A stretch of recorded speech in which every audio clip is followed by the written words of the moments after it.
Então, bora lá, galera. Vamos ver vamos fazer a correção, vamos ver as respostas da atividade que a gente passou ontem, né? Nossa primeira pergunta: quais são os dois possíveis eixos? Bem básica, né? Externo e interno. O que eu vi todo mundo que me enviou respondeu corretamente essa pergunta. Pergunta 2: quais são as duas possíveis direções e onde devo exercer maior apoio em cada uma delas? Então, as nossas duas direções são de frente e de costas, ok? E quando eu estou de frente, tenho maior peso na parte de trás do patins, no meu calcanhar. Quando estou de costas, tenho maior peso na parte dianteira do meu patins, ok? Quem respondeu peso maior no dedão, no dedinho quando de costas, peso maior no calcanhar quando de frente, também está correto. Agora, leitura de diagramas. Então vamos lá, nossa primeira sigla, LOF, esquerda externo de frente. Nossa segunda sigla, letra B, RF, direita interno de frente. Letra C, XF, cruzado na frente. Letra D, XB, cruzado atrás. Letra E, SW, swing. E letra E, MK, Mohawk. Quanto aos cruzados, gente, é importante que a gente entenda que é cruzado na frente e cruzado atrás. Não está correto quando a gente fala cruzado de frente e cruzado de costas, tá certo? Porque eu posso fazer um cruzado na frente andando de costas, ou eu posso fazer um cruzado na frente andando de frente, ou eu posso fazer um cruzado atrás andando de costas e um cruzado atrás andando de frente, tá certo? Então é cruzado na frente e cruzado atrás. Tomem cuidado para não confundir. Pergunta número 4. Definir eixo longo e eixo curto. Então, quem desenhou, só desenhou já está correto, né? Quem escreveu lá, está mais completinho ainda, né? Então, eixo longo é uma linha imaginária no sentido do comprimento maior da pista, nossa linha vermelha. Eixo curto, linha imaginária no sentido do comprimento menor da pista.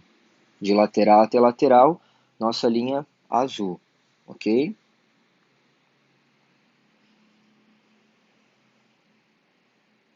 Quais são os tipos de viradas de dois pés, two feet turns, e quais são suas variações? Então a gente tem o Mohawk e o Shocktoe, e as suas variações podem ser aberto e fechado, ou ainda open e closed. Teve gente que até definiu ali o que é o open e o closed, o que é o aberto e fechado, bem legal. Lembrando, aberto, a minha perna termina atrás, sem cruzar o meu pé que está patinando. E o fechado, minha perna termina na frente, cruzando o meu pé que está patinando.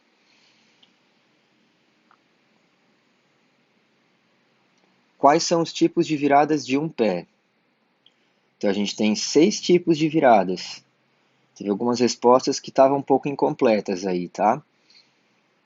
Então a gente tem o three turn, a virada de 3, o bracket, o rocker, o counter, o traveling e o loop, tá certo? Essas são as 6 possibilidades que a gente tem de virada de um pé. Nossa pergunta número 7. Identifique as representações das viradas. Então vamos lá, a primeira virada é um rocker.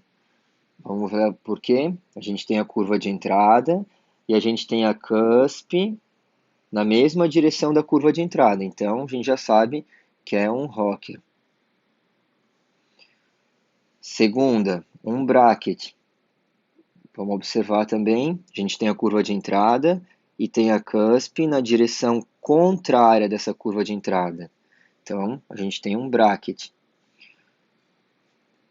E, por último,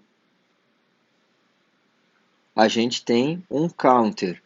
Curva de entrada, cusp na direção contrária da curva de entrada e a curva de saída em um novo círculo. Então, a gente já sabe que é um counter, ok? Então, letra A, rocker, letra B, bracket, letra C, counter. Pergunta número 8, era para a gente desenhar uma virada de 3. Então vamos lá, a gente tem a curva de entrada, a gente tem a cusp na mesma direção da curva de entrada e a gente tem a curva de saída. Ok? A gente tem uma representação de uma virada de 3. Ela poderia estar nesse sentido também, curva de entrada, cusp, curva de saída, não tem problema. Ou nesse sentido, mas o que importa é que ela tem essa representação, tá? E a nossa pergunta número 9, que a gente tinha que assistir e definir a virada. Vamos observar primeiro, depois a gente vê as respostas. Então, essa é a nossa primeira virada. Vamos ver o eixo de entrada e o eixo de saída. Interno de costas e interno de frente. Sendo interno de costas para interno de frente, mesmo eixo, eu já sei que ou vai ser um rocker ou vai ser um counter, certo?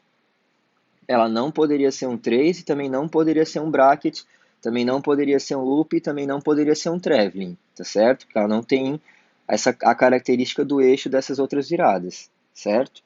Agora a gente tem que observar se a cusp, se a rotação acontece no mesmo sentido ou no sentido contrário da minha curva inicial. Se for no sentido contrário, eu já sei que é um counter. Se for no mesmo sentido, eu sei que é um rocker. Vamos observar mais uma vez? Então, a gente já viu que é interno de costas. Agora, eu estou fazendo uma curva no sentido horário. Vamos ver a rotação, se ela vai continuar para o sentido horário. Ó, já estou vendo que está começando a mudar. Estava rodando para o sentido horário, está começando a mudar a rotação. Então, já sei que o corpo do patinador está indo para o sentido contrário da curva inicial. Logo, eu sei que essa virada, posso definir que essa virada é um counter, ok? Já defini ali as duas características, mesmo eixo de entrada, mesmo eixo de saída e o sentido da cusp no sentido contrário da curva inicial, ok? Então a gente tem para a letra A, um counter. Vamos ver agora a nossa letra B. Da mesma forma, vamos primeiro observar o eixo de entrada e o eixo de saída. Ó, nessa aí tem mais uma característica além do eixo de entrada e o eixo de saída. O meu eixo de entrada é diferente do meu eixo de saída, tá certo? Então, em princípio, quais são as viradas que têm essas características? É o 3, é o bracket e é o shuttle, tá certo? Tem essas três possibilidades. Vamos ver o momento, a segunda fase da virada, o que acontece. Interno, troca de perna, externo. Então, se existe uma troca de perna, eu já sei que não pode ser um bracket e não pode ser um 3. Por quê? Porque o bracket e o 3 são viradas de um pé. Não existe troca de perna no bracket e no 3. Então, eu já sei que se eu uso os meus dois pés, se existe uma troca de pé e para eixos diferentes, é um shuttle, ok? Se fosse para o mesmo eixo, seria um mohawk, ok? Vamos ver a nossa terceira, então. Primeiro, só observar os eixos também. Então, a gente tem interno de costas, externo de frente. Então, tenho eixos diferentes na minha entrada e na minha saída. Interno e externo. Interno de costas, externo de frente. Agora vamos ver o sentido da rotação da cusp. Se são eixos diferentes e não tem troca de pé, eu tenho duas possibilidades. Ou é um bracket ou é um 3, tá certo? Porque o rocker e o counter iniciam e terminam no mesmo eixo. Então vamos ver o sentido da rotação agora. Meu pé está patinando no sentido anti-horário. E agora a rotação acontece no sentido horário. Meu pé está rodando para onde? Para fora do círculo. Vamos pensar na cusp, ó, como se a gente estivesse desenhando. O patins foi para fora do círculo. Se o meu patins vai para fora do círculo, na direção contrária da curva inicial, eu tenho um bracket, ok? Então, é isso, gente. Façam a correção aí nas anotações de vocês também, tá? que todo esse conteúdo das viradas vai ser muito importante para que a gente consiga entender o que vem a seguir, tá certo? Até a próxima!